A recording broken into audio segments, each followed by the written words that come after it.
or they can watch later. But also anyone here who wants to revisit anything that we've talked about or I've talked about today, or wants to use the meditation portion of this class, which usually comes at the end. We usually start that at 8 o'clock. You can go back online and just cue it up to that part, to skip to the last 30 minutes, and you can use the guided meditation. So other resources I wanted to let you all know about. I provide this class as it's sort of a public service. It's a way for me of giving back, and it's also something that I think is very, very important, because what I've discovered in my own personal work and in the work that I do with my clients, my therapy clients, and also people that I coach in spirituality or just life coaching, that the ability to stay present, to really be here and stay with whatever's happening internally or externally, that's not something everybody can do, but it's crucial to growth. It's really not very easy to make any progress or to heal if we can't even stand still, sit still long enough to notice what's happening. And so this kind of practice it's beneficial out in our lives, daily lives out there, but it's also highly beneficial for anybody that's actively pursuing any kind of personal growth process. Okay, and part of the reason for that is to do with the prefrontal cortex. I've got this list here of the 9 functions of the prefrontal cortex, and it's, you guys have heard of fight or flight, that sympathetic, parasympathetic, the stress response. So the regulation of that response happens with prefrontal cortex. The ability to feel support from other people is here. The ability to regulate our emotions. The ability to have response flexibility, where we feel like we have options. We don't always have to either attack or run or freeze up like a deer in headlights. We have options. Empathy, the ability to feel empathy. It's really a skill. It's something that we can develop and have more compassion, self-compassion, empathy for self and others through a meditation practice. Insight and self-awareness. Also fear extinction. So things, we might have old learned responses of fear in response to threat or perceived threat. And it can be anything from an encounter with a dog when you were 3 to things that are even more long-standing in duration, or more threatening than that.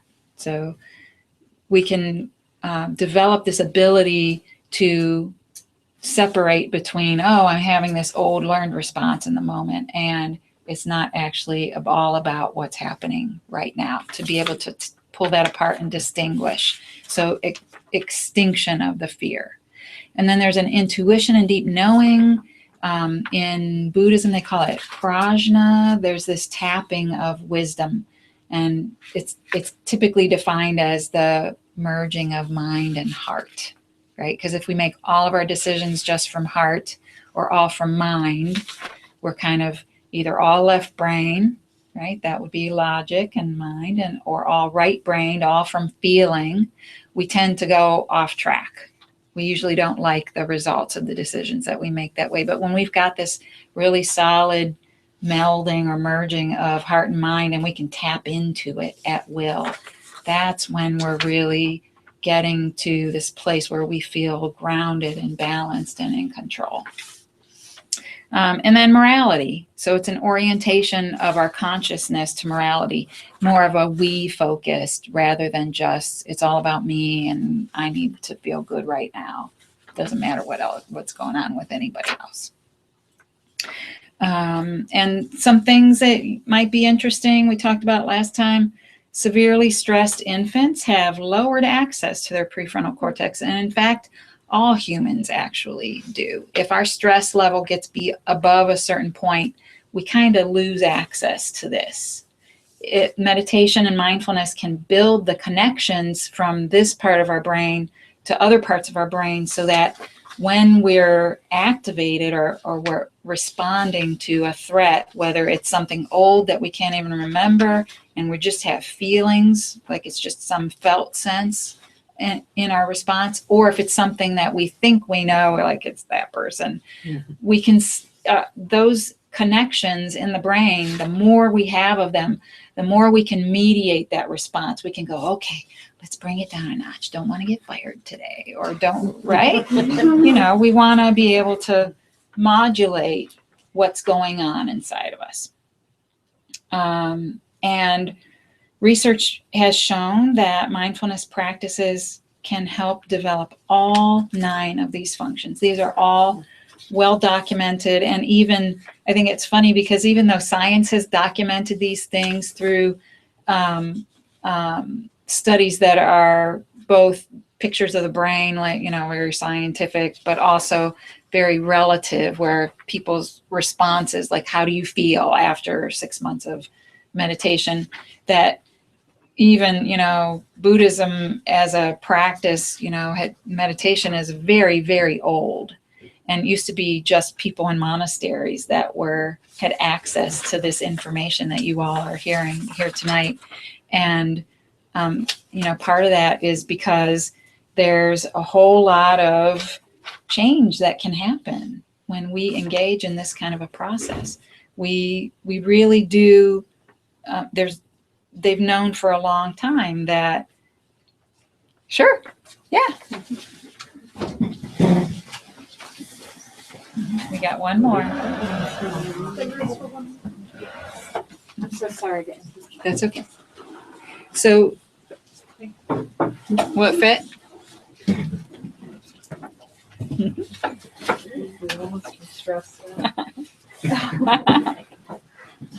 There we go. Okay.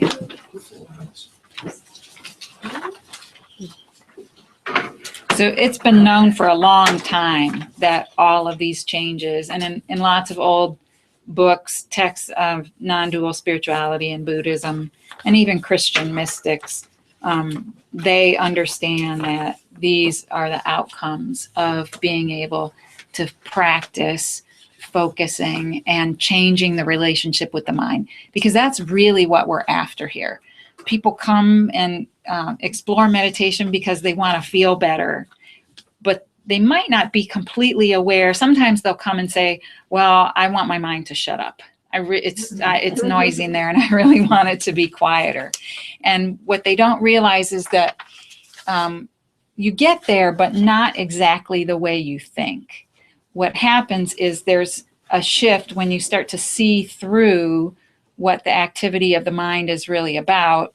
Then the relationship with the mind can shift, and you can go, oh, okay, that's just kind of loony right now. I don't need to listen to that. I don't need to pay that close of attention to every single thought I have. And for some people, that can be a huge leap, like a brand new idea that they don't have to jump on the train and go for the ride of every single thought that enters their head, because we don't know where thoughts come from and we don't know how to stop them.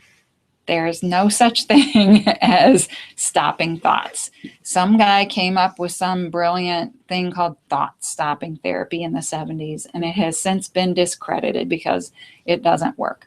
We can interrupt and distract ourselves, but as with any tool that avoids or sidesteps reality, it's going to be short-lived. It's short-lived, could be 6 years, it could be 20 years, it could be a few weeks, but those tools always, unfortunately and luckily, they fail eventually.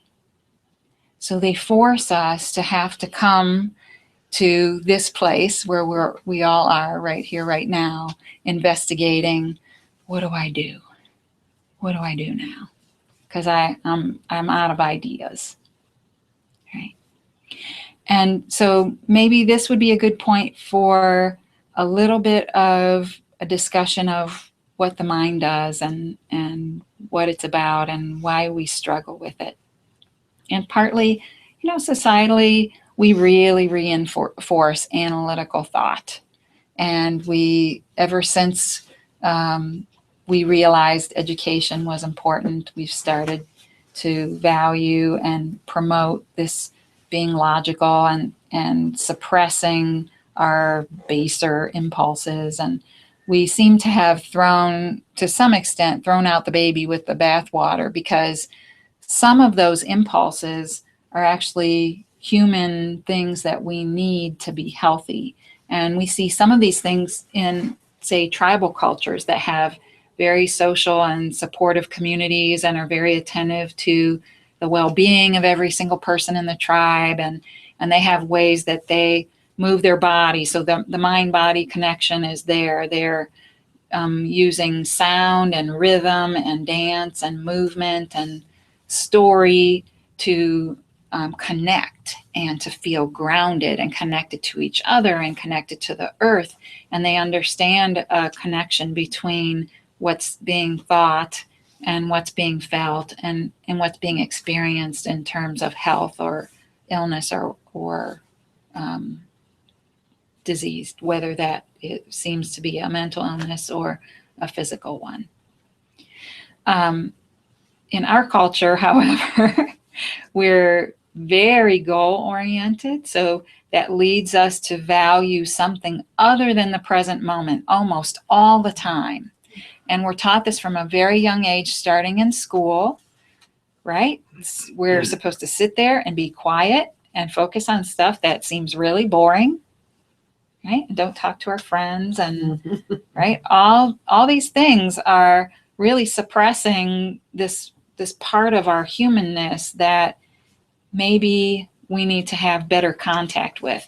And nobody says to us when we're in school, oh, there's a time and a place for that. That stuff's really important. I mean, you can see that that's not the case, because recess is going away and gym class is going away and music and extracurriculars are vanishing.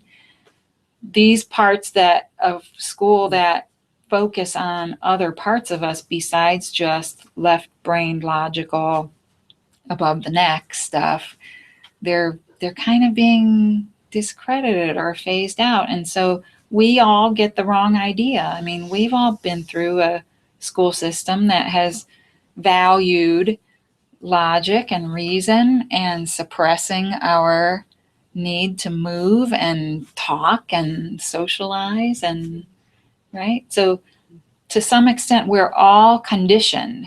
It's a kind of conditioning that we have, and it's got benefits, right? Because we know how to go to a meeting and behave for the most part. We know how to be quiet when we need to. But also there is somewhat of a lack of us questioning what's going on, right? We know how to shut down, but we don't know as much how to be engaged and figure out what to do with all the stuff that's going on the inside while we're going through life and doing all the things that we're supposed to do, right? So the mind runs crazy sometimes. It tells us all kinds of weird things. It's really just built on this survival function that we have. We have a very acutely adapted and developed ability to survive. And that, you notice in that word survival, there's no thing about happiness, right? Because survival comes first. You can't be happy unless you've survived. So you got to stay alive. And the things that promote survival, and we've all got history, so whatever we came through, everybody's different. Everybody's got their own history, their own baggage, their own experiences, their own conditioning that tells them this is right and this is wrong and this is good and this is bad. But our survival system helped us do that. And it was very useful for that. But often as adults now, what we are needing to deal with and interact, people we need to interact with and situations we need to manage aren't suited to the adaptations that we developed when we were younger. And it's a tricky thing. So we have adaptations that actually occurred below our conscious awareness before we even have the ability to remember. That part of our brain that can tell a story, that can say, oh, I remember. And most people can't remember a whole heck of a lot before age 4, right? Because we start developing the capability for memory where we can retrieve it and tell a story around age 2. Just because it starts developing there doesn't mean we have capacity yet. So usually by 4 or 5 is when people have enough developed capacity. Sometimes you'll hear people say they remember 2 or 3, but a lot of times it'll be, my mom told me the story so many times, I can't tell if I remember it or if I just have the images that go along with what she told me. So the funny thing is, we still learn and remember, even though we don't remember that we remember, because we remember through sensation. Our bodies remember. So I like to let people know when I work with them in therapy, when you have really intense feelings or a really intense reaction to something or someone, chances are it ain't all about right now.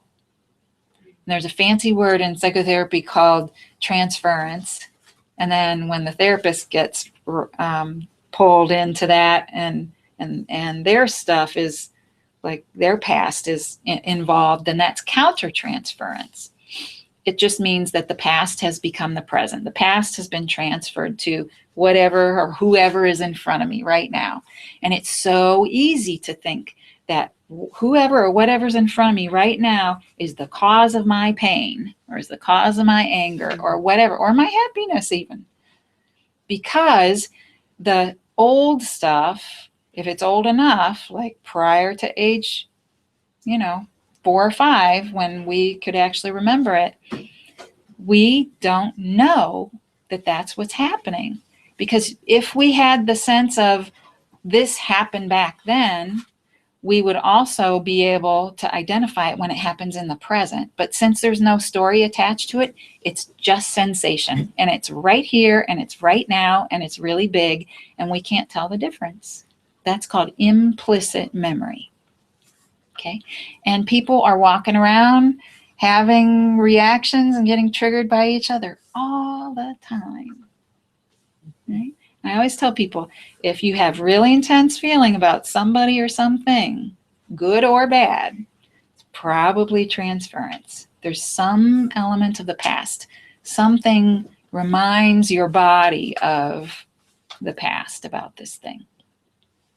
And that's why our meditation practice and our relationship with our minds are so important, because what do you think happens when you have a really intense feeling in the moment and it seems difficult to explain? Right?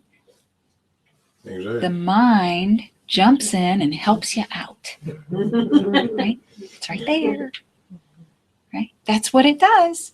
Our minds explain things to us. That's our survival function. Right? That's the survival at work. It is helping us identify patterns and generalizations, and this is where all the isms come from. Right? It's part of our, and I'm not justifying things like racism or sexism or any of the other isms, but there is a survival function to this ability to generalize patterns. Right? I remember, so you can see how a survival, from a survival standpoint, you got to remember plants. You got to remember what dangerous other tribes look like. You got to remember what dangerous places look like. Right? One of the most stressful things we do as humans is go to a new place. Right? Those of you who are here for the first time this evening, notice how you're feeling right now compared to when you first got here. Right? After your body has a chance to settle, kind of notice it's okay here, right? How are we doing on time? So I do want to have a chance to have a tiny little grounding exercise, even though we're going to break soon for the meditation. And this one is called orienting. And this is part of our built-in somatic, which just means of the body, our somatic wiring, that whenever we feel overwhelmed, it's usually the very first thing that our body wants to do. And it's the thing that because we're civilized, we lock it down. We don't let ourselves do it. Okay, so the first step, and you can do this anywhere, anytime, especially if you notice that you're feeling a little bit stressed, a little bit tense here, a little bit tight. So you're going to do the thing your body really wants to do. You're going to check out the whole room. Okay, this is a safe place. Everybody here is safe. You don't have to worry about what anybody thinks. Lots of you have done this already before. You're going to check out this room, floor to ceiling, 360 degrees. No rush. Just taking the whole place in.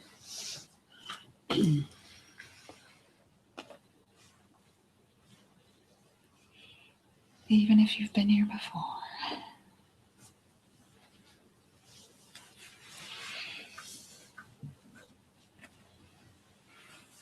Even the dead flowers over here. You're drying them.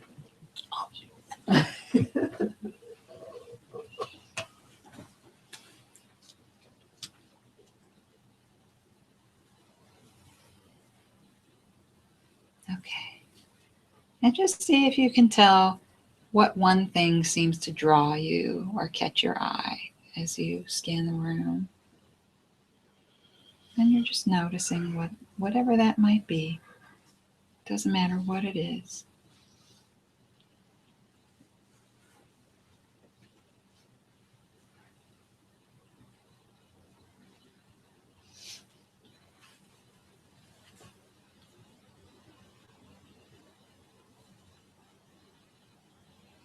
Okay, and then next, you're going to turn that attention that just scanned the room inward and do a little scan to see what's your felt sense of just being here in the room right now.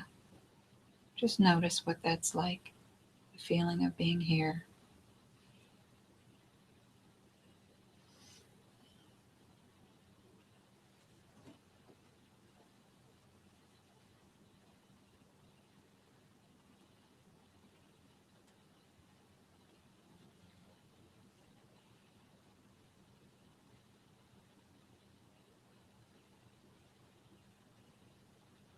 Okay. And now you're going to scan the room one more time and just see if there's anything you didn't notice the first time. But you're just going to let yourself take in the whole space a second time.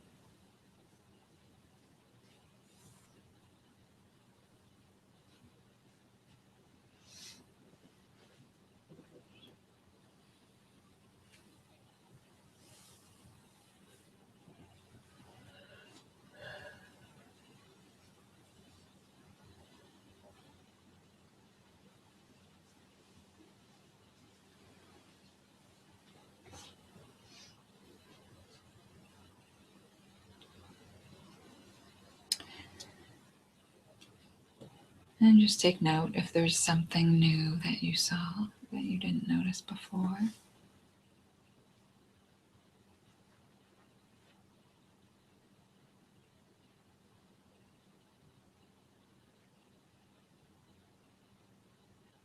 And then one last time, go ahead and turn your attention inward and notice what it feels like to be here in the room, your sense of being here in this moment. Not what it was like before, but in this moment. Just checking in.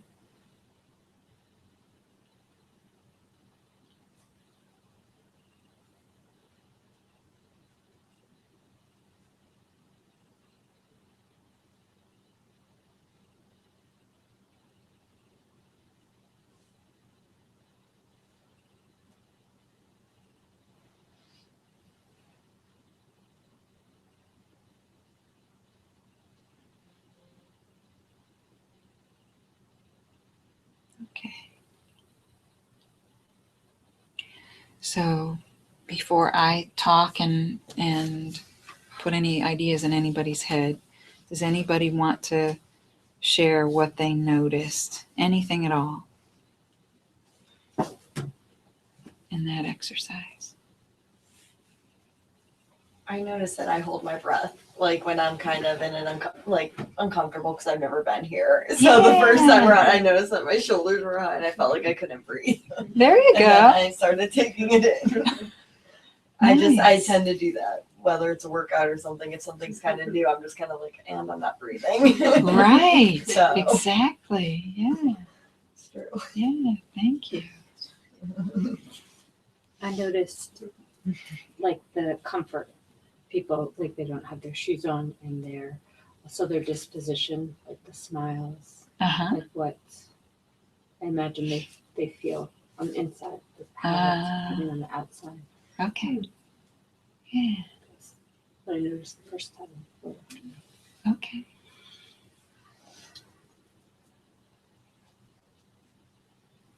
I noticed the picture above your desk Mm-hmm. reminded me of being in Muirwood in California. Mm-hmm.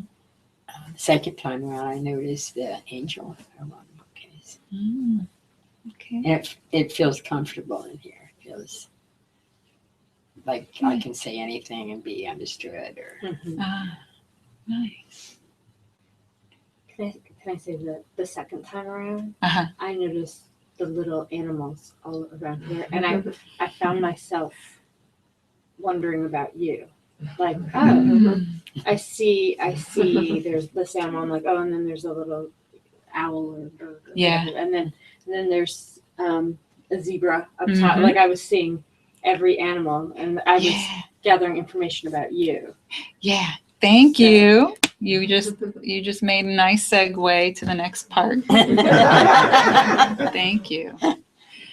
So we've got two kinds of orienting, and they're very innate responses. We don't even realize, but now you guys, you're onto it now. You know that there's this thing that wants to happen. And before I go further, can anybody guess why we might suspend or shut down, right? Resist doing what we just did? Well, like I didn't want to, like when you said go ahead and look around the room, we could look at each other. I didn't want I didn't look Be at staring it. Right. Staring at me. Exactly. to Right. feel comfortable and open, and then everyone was welcome. Right. So we're worried, what's it going to look like if I'm just like checking everybody out, right? And if I avoid faces and I just like check out the room, right? Then people might be looking at me gawking, right? Right. And out there, right? Even this is a safe place out there, right? We don't want to look like a tourist. I kind of am on the lines of her.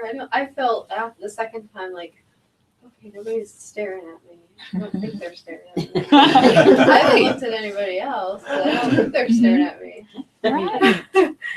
Right. We're sensitive to all that, right? Because we have all these social conventions, right? We pick up so much from the most subtle stuff. If somebody's walking around like, right, what do you think? When you see, if you see somebody walking down the sidewalk and they're just like, right? They're not aware of their surroundings. They are not from here. They are not Or- from here. Right? And we know that we don't want to look that way because we don't want to be a target, right? That could mean vulnerability depending on our training, our experiences, right? That's what that thought brought to my mind is like you become a target. Yes. Especially downtown Columbus. Yes. In urban environments, absolutely, right?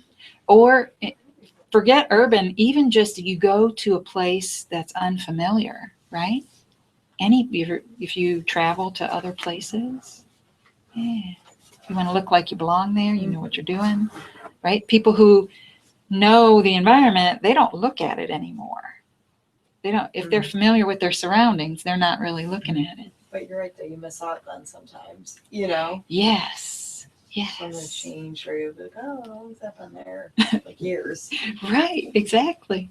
Yeah. Or I feel like I look around and I take things in all the time, but in a different way than what we just did. Like, I don't see it all. Like, I feel like I'm very on guard all the time and aware of what's happening, but more as like to keep me safe and as, you know, the threat thing or whatever, but I'm not really seeing anything. Right. Like, I'm more of like a cautious protection thing. Like, Right. So thank you, both of you, for the segue to the explanation. Okay. So we have two types of orienting, and you guys have described both of them now. So we have defensive orienting and we have exploratory orienting. And defensive orienting is what our body wants to do when we are in a strange place and we're feeling a little bit, right? That not breathing, right? That's what our body actually really wants to check for relative safety.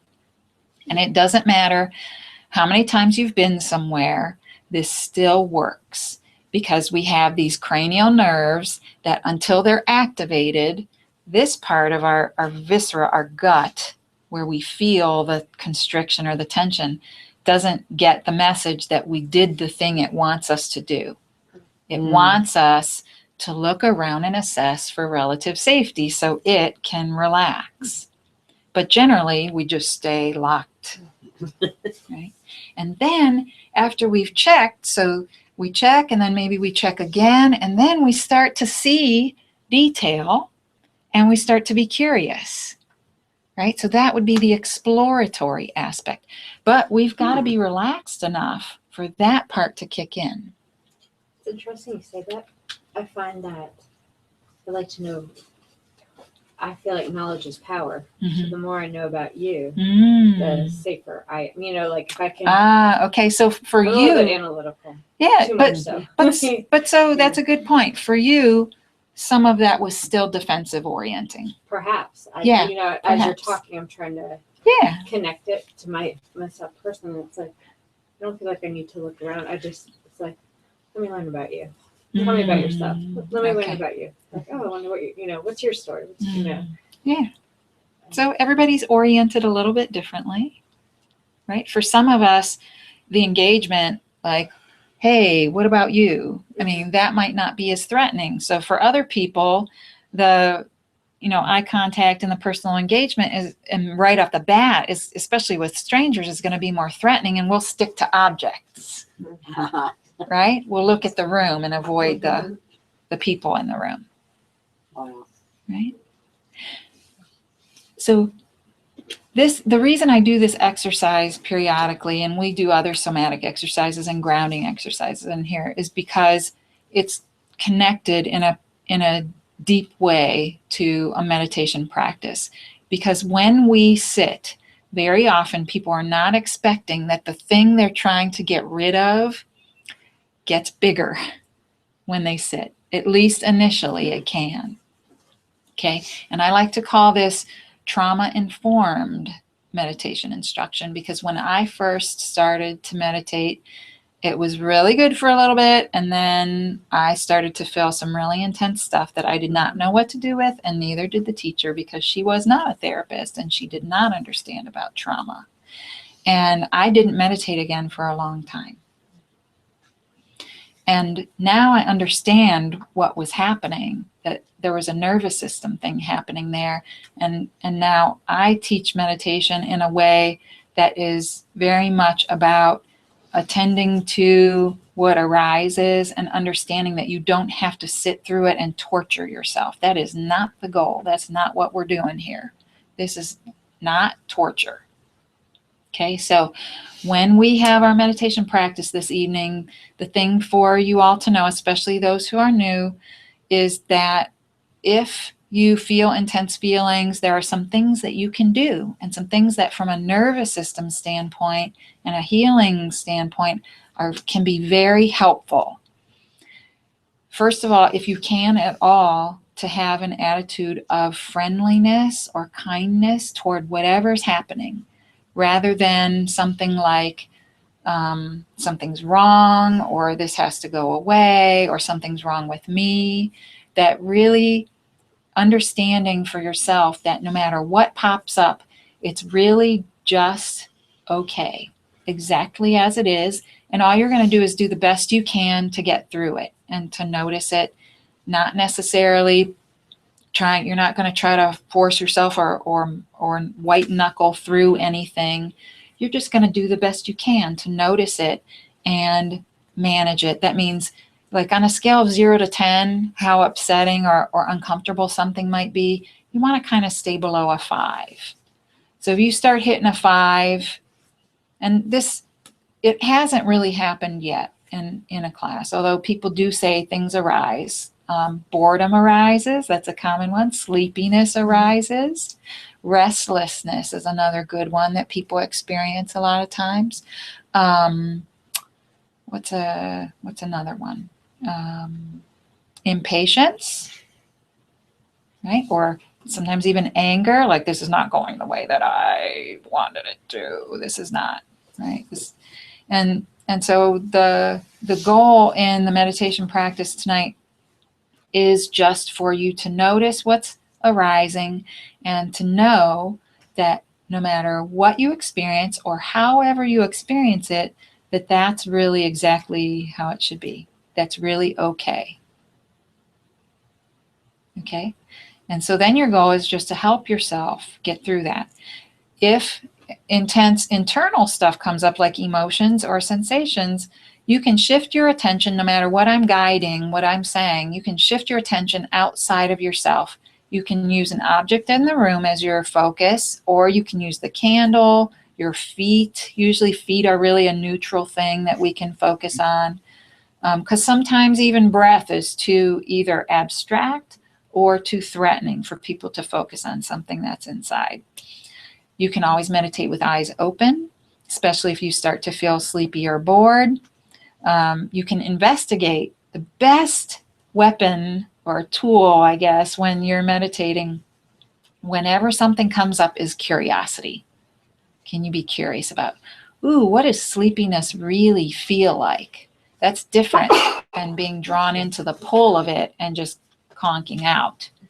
Noticing what sensations go along with sleepiness, noticing the heaviness in the face, or notice breathing shifts, noticing what the rest of your body feels like.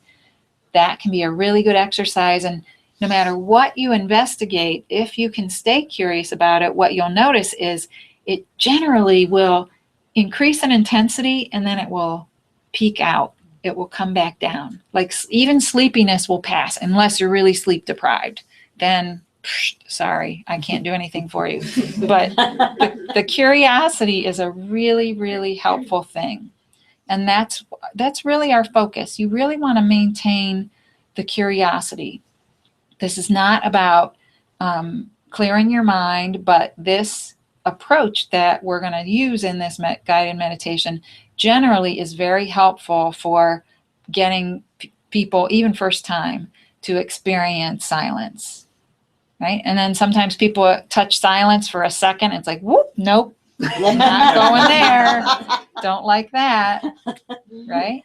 So then you can open your eyes, you can ground yourself, you can just hang out and feel your feet, as present as you can tolerate being in the moment. That's a practice. That is your practice. You're meeting yourself wherever you are. Right?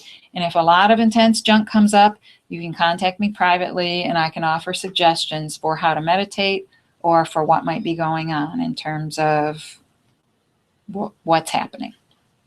You can reach me via email and phone. My cards are over there on the table and over here. I'm always happy to talk with anybody about their meditation practice. Okay. So if we have any burning questions before we start, we're going to take a little break. Everybody following me so far? Mm-hmm. Okay.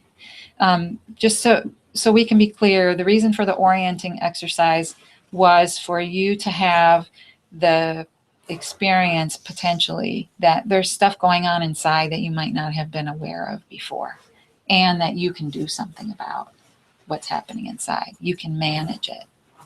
right? So orienting is something you can do outside of here when you go to a new place, or you go to a superstore, or you're at a party, or you're at, going back home to visit the folks or whatever, and you feel yourself getting, right? You can orient, right?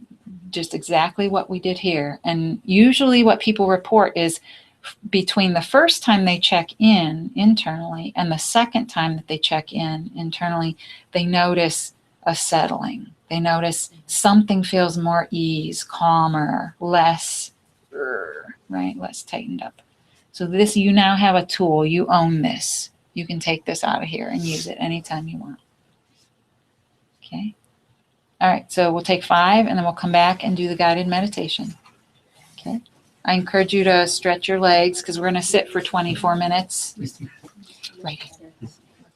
It's so nice to meet you. I'm Dina. Hi, Dina. It's good to meet you. I walked in and I'm like, I know her. Do I know you? You look so familiar. You look to me. really familiar to me too. Yeah. Are you ever in the Bexley area? I went to Capital for my counseling degree. The University of Dayton had a branch program over there. Yeah. Huh. What kind of work do you do? Social worker. I'm a counselor too. Oh, okay. So, but I may have seen you at a training. I could there's something like I know.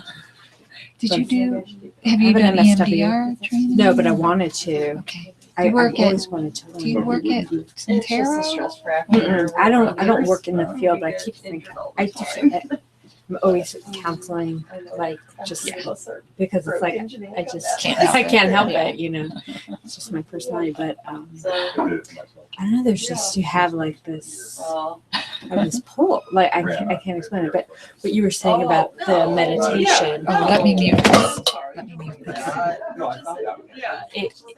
I was like,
on here. And your only job, remember, is to notice throughout the whole meditation. So we'll start with a body scan, body relaxation, and then we'll move into noticing the breath, and then we'll conduct a little experiment at the end. I'm going to offer you a question that you can explore and see what happens for your meditation. Okay.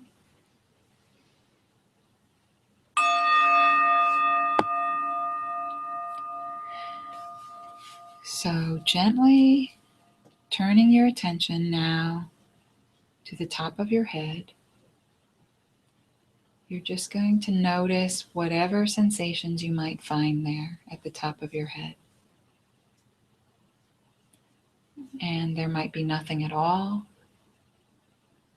or you might notice tension or tingling or coolness or warmth or something else. But you're just noticing.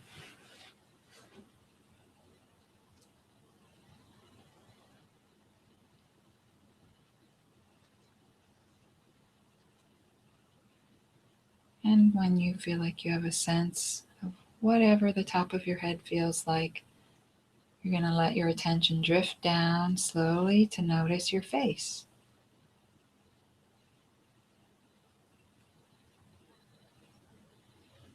Noticing any sensations you find there, and sometimes there's tension around the eyes or the mouth, and you could experiment with letting the tension in your eyes go, maybe imagining your eyes just sort of sinking back in their sockets as far as they can go. And you can try releasing your tongue wherever it is and just letting it sit limp in the bottom of your mouth, totally limp. And noticing what that does to the muscles in your face, and jaw, neck.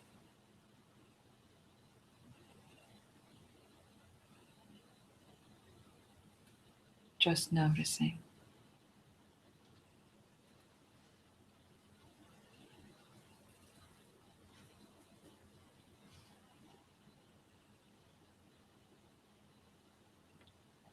And then gently, as you feel ready, shifting your attention to notice the sides of your head.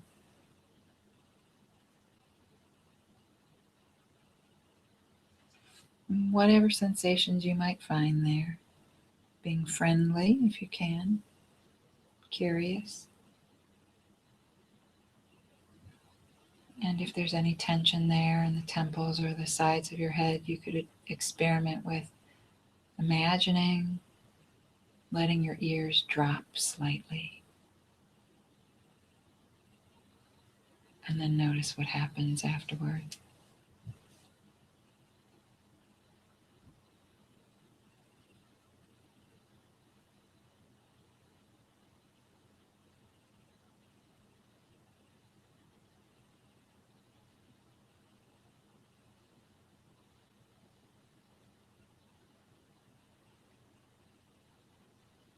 And then gently, as you feel ready, let your attention move all the way around to noticing the back of your head and the back of your neck.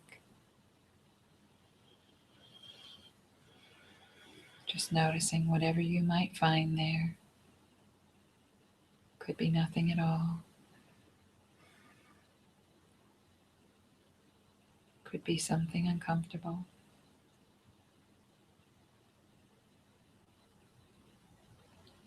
Being as friendly as you can with it. Not worrying too much if you don't notice anything.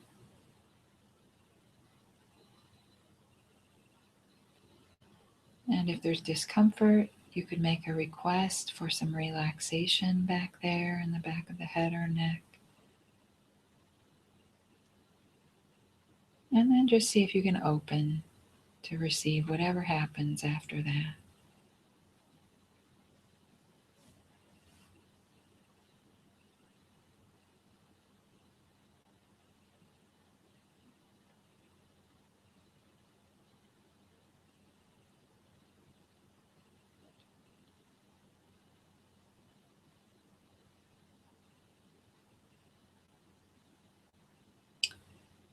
And then leaving whatever sensations remain there in the back of your head and neck. Let gravity pull your attention down across your shoulders. Noticing the tops of your shoulders.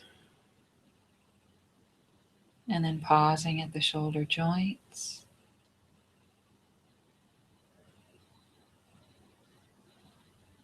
Letting your attention continue down the length of your upper arms.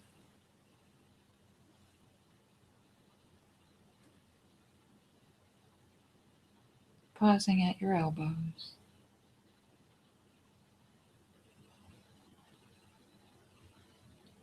Noticing your forearms.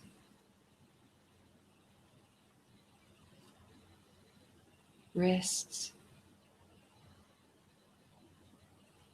And scanning your hands all the way to the fingertips.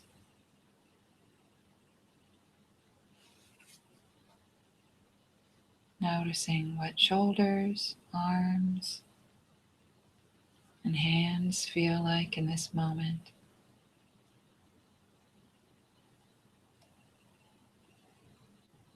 And perhaps notice the entire length of your left arm from neck to fingertips.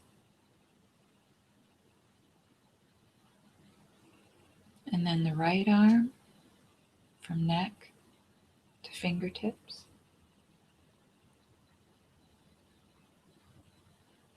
And then notice both arms. See if you can feel them both at the same time. And whatever you might find there, whether it's coolness or warmth, tingling, tension, tiredness, or nothing at all, or maybe just neutral, you just feel your arms and hands and shoulders, and they're just resting. Just notice that.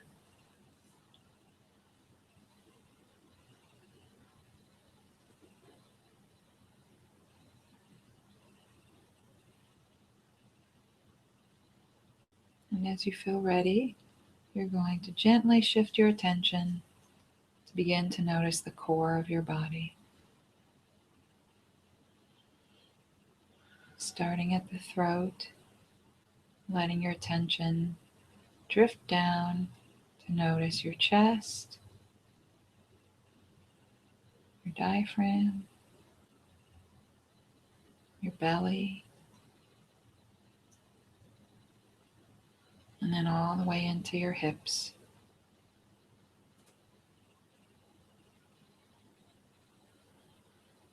And then scanning down the back side, noticing your upper back and shoulder blades,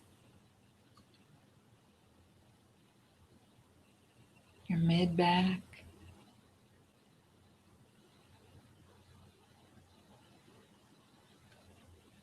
and then noticing your lower back.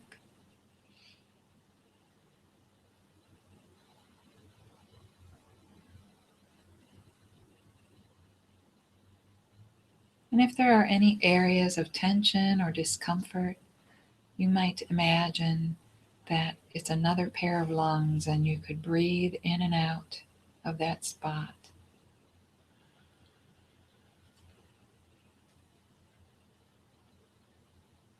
And you're just noticing what happens. Either just being with the core of your body if it's somewhat neutral this evening, or noticing any spots that get your attention.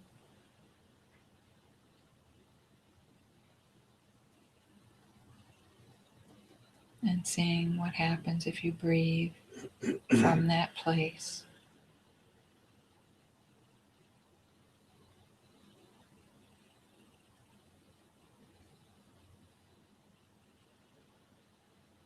And you're just letting yourself breathe normally. You're not changing the breath in any way. Just allowing the breath to be however it wants to be in this moment.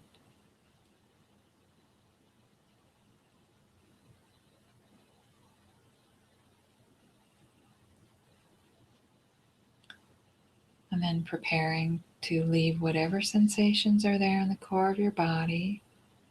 Let your attention shift to begin noticing your legs. Starting with where you feel your bottom in the chair.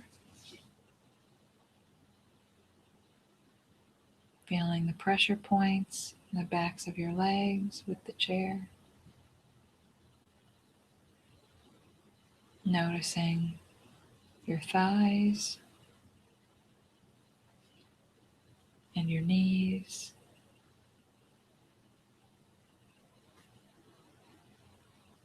Letting attention drift down further and notice your shins and calves.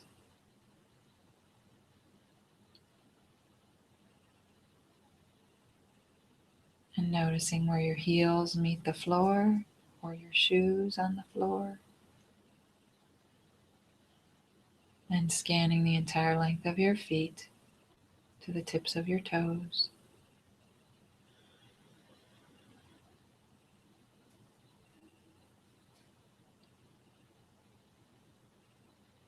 And see if you can feel your left leg from where you're seated in the chair all the way to the tips of your toes. And then see if you can feel your right leg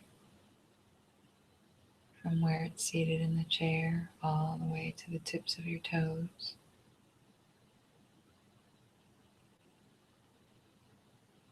And then notice both legs simultaneously.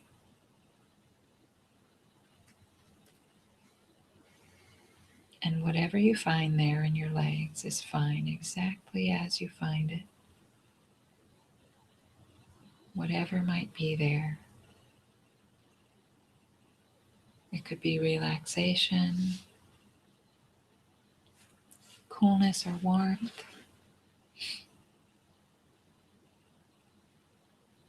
You might notice the solidness of the ground. Or you might notice vibration. Or feeling of flow or space. And you're just noticing whatever you find there in your legs and feet.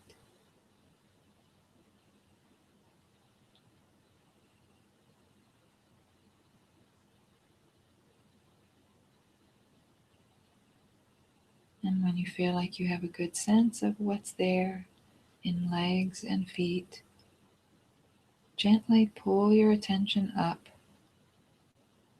until it matches the place where you notice breathing happening.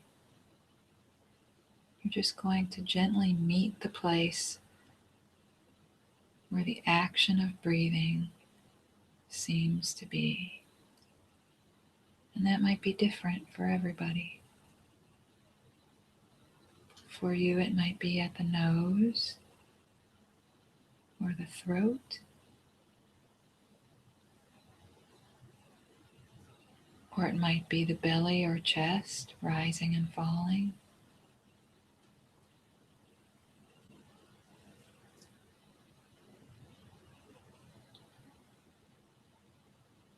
Or it might be the rhythm of the breathing or the feeling of air moving.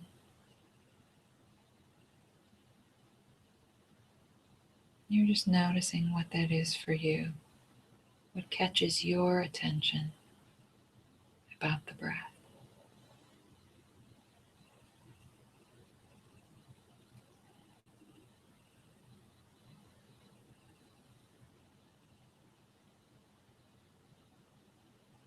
Not trying to change the breath in any way.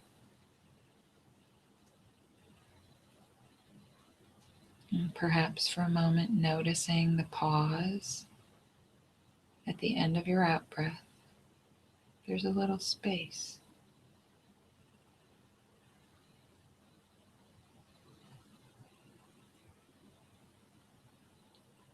See if you can rest there for a moment before you begin to draw the next breath in. Notice what it's like to rest there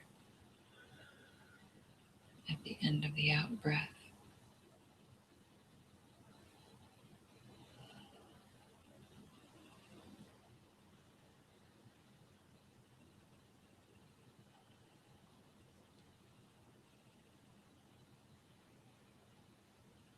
And as you rest there, noticing the breath, just noticing that breathing is happening, see if you can notice or allow in the space of your attention other things that are happening in the present moment. So you're letting your attention notice what else is here right now. So that might be the sensation of your clothes, or the chair, or the ground,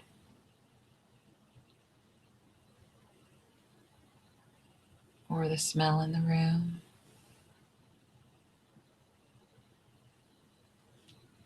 or any of the sounds that might be here in the room. And it's fine for attention to notice whatever it wants to.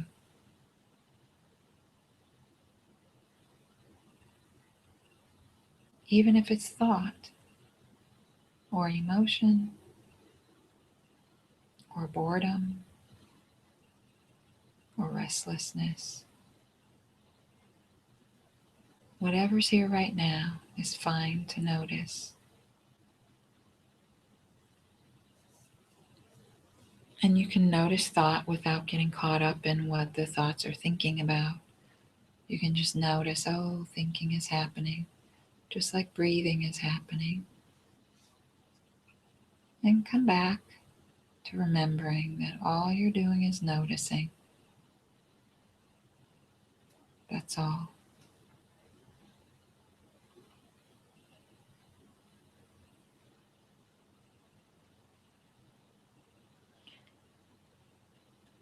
And as a way of helping yourself notice what's here in the present, you can introduce this question. It's sort of an experiment if you want to, or you can just continue to follow breath or follow your attention.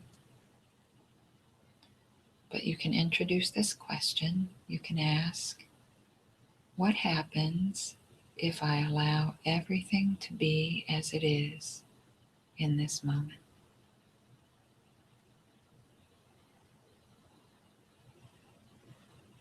And then you notice. You just wait and notice what happens. There's no answer. The answer is whatever you experience after you ask the question.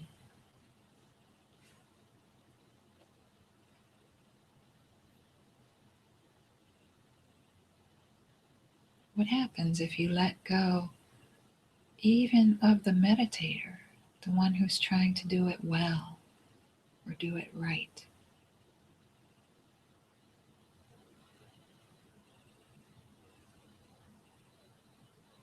You're really asking, what's it like to be without effort in this moment? What's the experience of that?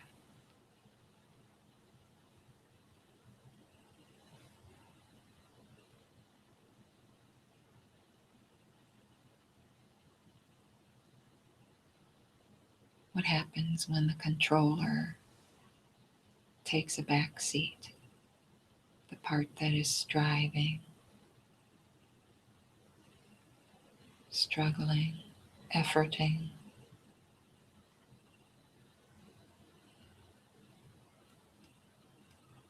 What's that like? And you're just noticing, what's that like?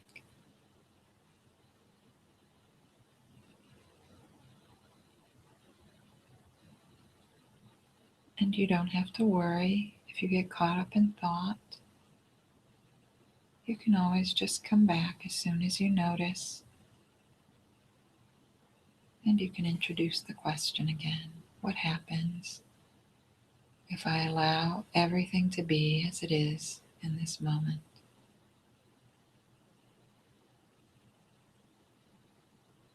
What's the experience of that?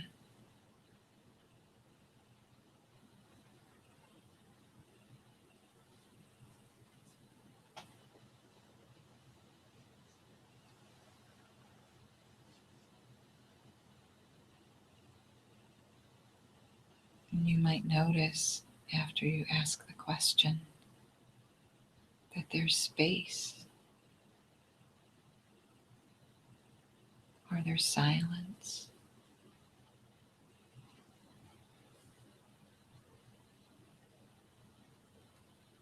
Because there's nothing you need to do.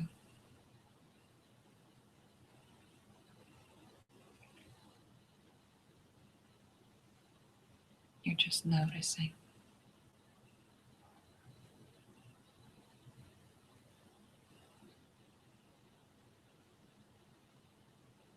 And you can introduce the question as often as you like,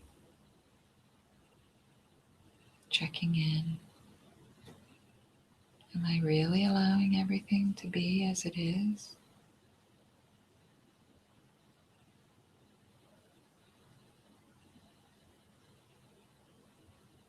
Am I truly and deeply allowing everything to be exactly as it is in this moment?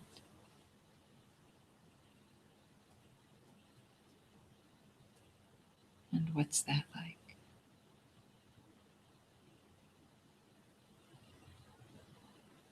You're just noticing.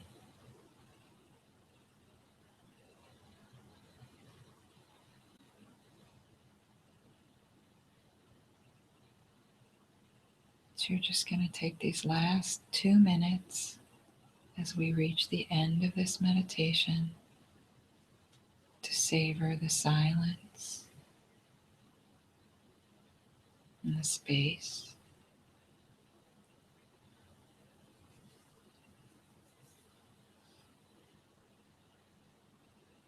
Resting in this place of no effort,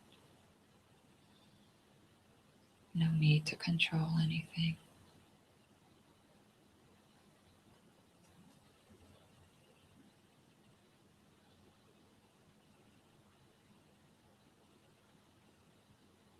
Noticing that you didn't really make anything happen. You just stopped doing anything.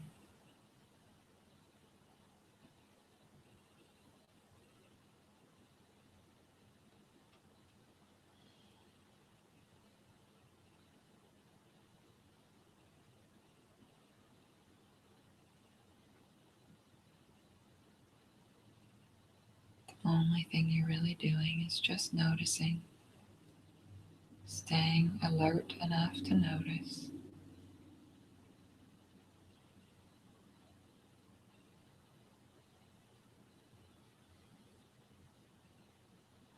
And savoring this space.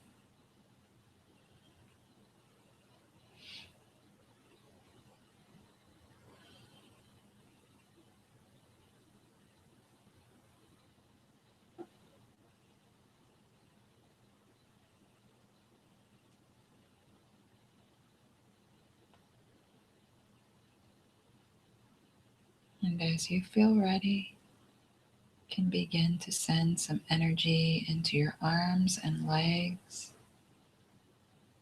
and offer gentle movement to your fingers and toes, gently taking as much time as you need to transition from your meditation space.